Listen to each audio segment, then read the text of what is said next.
Hey guys, welcome back to the MCU HQ and welcome to my spoiler review of Ant-Man and the Wasp.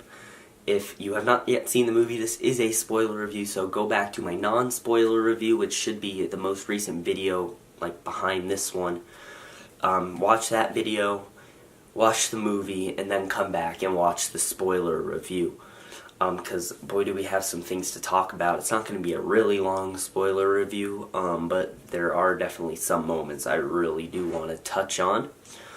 So again, yeah, if you haven't seen the movie, don't watch this video yet. Watch non-spoiler, watch the movie, then come back and watch this review. Okay, so the first thing that I want to touch on is actually, I want to start with the villain, because this is the first villain that they've screwed up really since Zemo. Like, sure, I mean, Ego, in my opinion, he wasn't anything special, but I like the whole idea of his meaning and the expansion that this is his meaning, and then Zemo being the one to tear the Avengers apart. Caecili's trying to save humanity by going to a world without time. Vulture, you all know him, he's great. Hela, Killmonger was great, and Thanos was incredible, and then we get to Ghost. Now, here's my thing with Ghost's motivation. So she's mad at Hank Pym, which is a lot like Ronan's motivation in Guardians of the Galaxy, where he's mad at the Xandarians for killing like some of his people and his family. Ghost is mad at Hank Pym for firing her father and discrediting him. So I was like, okay, that's a weak motivation. And I thought she would make it better when she went into explaining it, but no, it only got worse, because she was saying the father continued his research, which, number one, was stupid, because he would, I mean, he can go for it, but then he can't be surprised if something goes wrong, because he doesn't have, like, any Hank Pym's people. And then he told them to leave, and then she chose to run back into the lab, which gave her powers. So if there's anyone to be mad at, it should be her. It's her own fault. And that really made me mad, because then she's playing it off like she had nothing to do with the accident. I'm like, really? Like, really? Do you realize what you're saying right now? And it bugged me. But as I said, I did like Ghost's fight scenes, and I thought the actress did a good job. She was intimidating, but Ghost was nothing special for me. The other character, which I actually did mention in my non-spoiler review, of Sonny Birch, he was a lot like the Sovereign, where he was just there for something for them to do, and it was annoying though in every scene he was in, because like it would just stop. Like everything, in my opinion, would just stop when he showed up, except the car chase, which I thought the car chase was great with him in it, and all three factions, but every other scene with him, I just got bored of all of his scenes. And again, I didn't want to mention this in non-spoiler because I felt like that would, because it's kind of hard to mention him and what he's doing without spoilers, so I didn't. Now, let's talk a minute about Janet Van Dyne and how she is barely in the movie. And she lived, which was the surprising thing. I thought either her or Hank, one of them would die, but I was surprised she was only in the movie for what, like 3 scenes? I'm not counting when they de-aged her. I'm counting like the actual just regular scenes with her, but she was in like 3 or 4 scenes. But yeah, it was pretty cool that she lived, and then she died immediately in the post-credits scene though. But okay, let's talk a bit about the car chase, because the car chase was phenomenal, and I love how they were using all the growing stuff like the Pez dispenser, and now I do want to talk about Scott being stupid, because this was part of the car chase here. So they really did treat Scott like an idiot in this movie. Like, his dumbest moment, in my opinion, is when he was huge and he was in the ocean. He's like, I got the lab, move, and like he's exhausted and he throws it. And then Wasp and Luis come up, and she's like, Scott, he's too big. And then instead of him shrinking down and going on to land, the first thing he does is he's like, I need to sleep for 5 minutes, then just falls back into the water. I'm like, you've got to be kidding me. Even if you passed out, you knew it was coming. Why don't you just shrink? Even if the suit's not working, everyone's out of your way. Just climb onto land. At least get your main torso on land and take a nap there. Because that's the stupidest thing. I think that was bad writing there. Because I didn't think Scott was someone who was stupid. I thought he was just given the situation. But that was really something where that shouldn't have happened. and I thought it was so bad. And then, speaking of bad, the Wasp kitchen, I'm all over the place, sorry, but the Wasp kitchen scene, that was horrible. I'm sorry, but that was really bad. It was a cool action sequence, but it was shot so terribly. Like I was saying, they were in the kitchen, Wasp and someone else were punching in here. So let's say, like, the lens cap. This is the camera, right? Wasp is up here, and it's angled like this, too, so it's like in the background is them. And they're fighting, and, like, no matter where you're sitting, you still have to look at an angle to see it, because, like, it's so weird, the angle that it's shot, and the shaky cam. I wonder, that scene, I bet that was handheld to have, like, a more close-up feeling, but that was not a good idea. If you've watched Black Panther, you'll know then the casino scene in that movie, they had, like, a handoff and they had a rig. And that scene was fantastic. And there was no shaky cam in that. It's not like they were running the camera places. It would be on a rig, someone would take it, go a bit, put it back on a rig, it would go around. And it really doesn't feel like they tried to do that for most of the action sequences in this movie, and it really ruined it, and it bugged me so much, and I hated it. It was so bad, that first fight, in my opinion.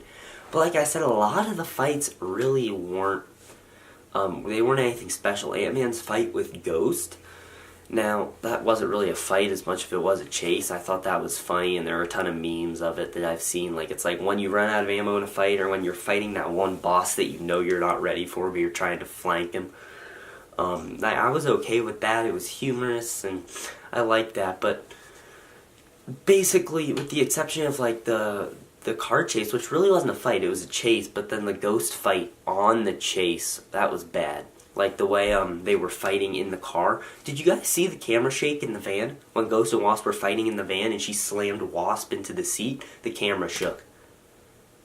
And that made me mad. There was a lot of camera shaking in this. I need to watch it again to see if there's actually more or less than I remember. But it really wasn't that good in certain scenes. And now my biggest problem, one of them, is I couldn't mention this in the non-spoiler because it's a huge spoiler, but that's literally the entire movie. It's they lose the lab, they get the lab, they lose the lab, they get the lab, they lose the lab, they get the lab, and then lose the lab while Hank's in the lab. And I was like, excuse me? Really? Really? That's what we're doing? And I knew right at the beginning of the movie, when they had already finished their little quantum thing at the beginning of the movie and they needed that one part, I knew. I was like, they're not going to spend 2 hours in the quantum realm. This movie, they're going to be losing it and regaining it over and over and over and over. And that bugged me. It made me so mad that just kept happening, and it was in the dumbest ways, too. Like, Wasp had the lab, Ghost kicked her onto Birch's truck, and then it fell out, and Birch grabbed the lab, and they drove off. And then I did like when Ghost took it. I thought that was pretty cool. But don't you think, I feel like Hank Pym would have been someone that would be willing to die not to lose that? Because she had her hand face through his neck. She said, give me the lab.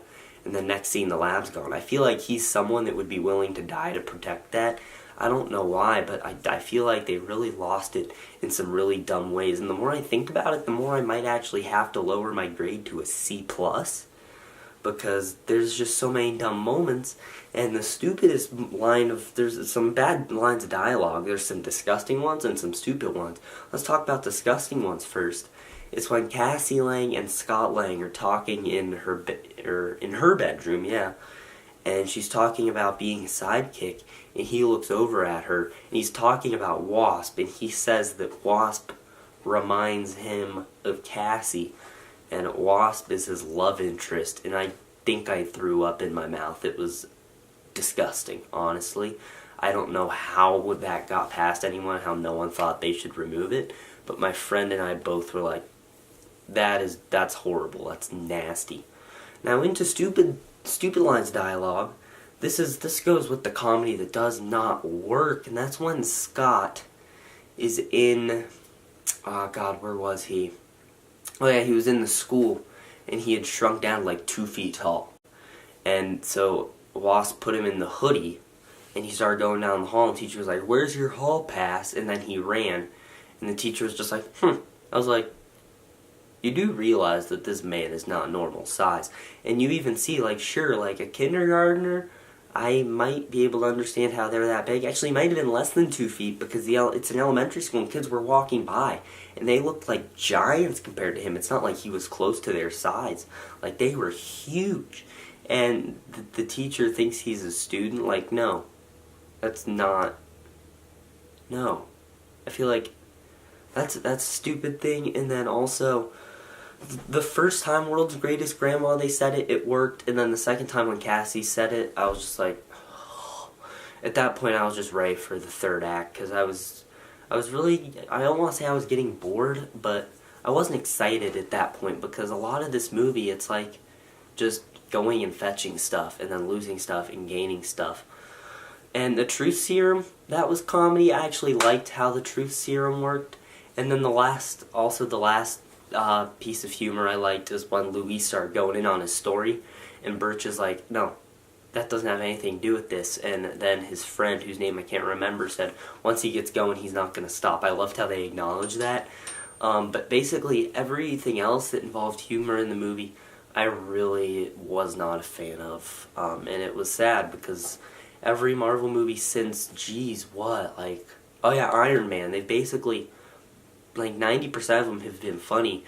And with the exception of some in Thor Ragnarok, like this is the first time humor really hasn't stuck. In Thor, a lot of it stuck, except like 1 or 2 jokes. And this one, like, not even half the jokes were actually that funny. And they also tried, like, when Hank and Janet came back from the quantum realm, and, like, Janet came out of the pod, but we didn't see Hank, and they was finally like, no, don't worry about me, I'm fine.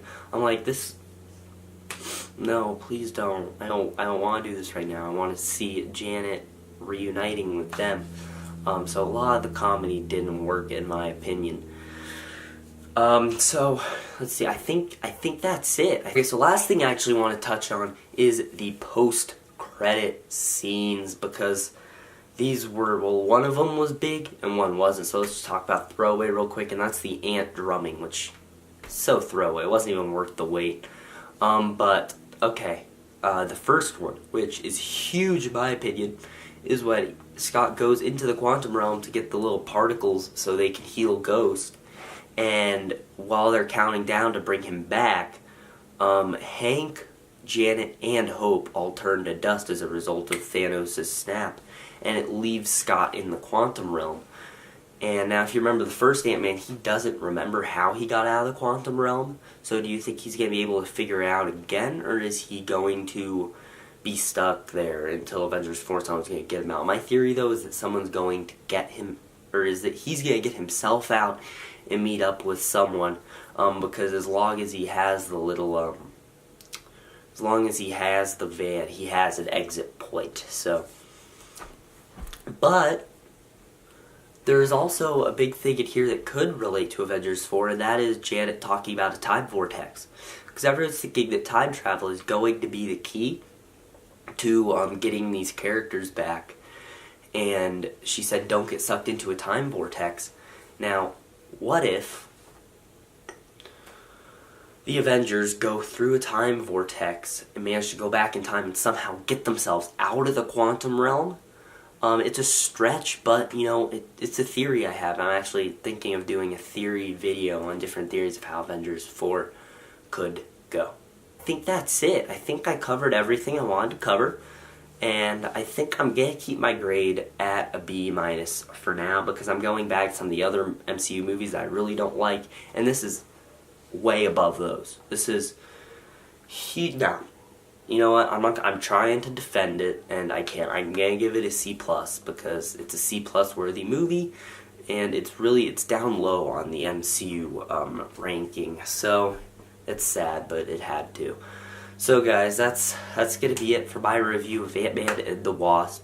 Please leave your thoughts down in the comments below, and this is a spoiler review, so please feel free to put any spoilers you want down there. Also, leave a like, a comment, and subscribe, and click on the bell icon to receive all notifications from the MCU HQ. That's going to be it. Have a great day, guys.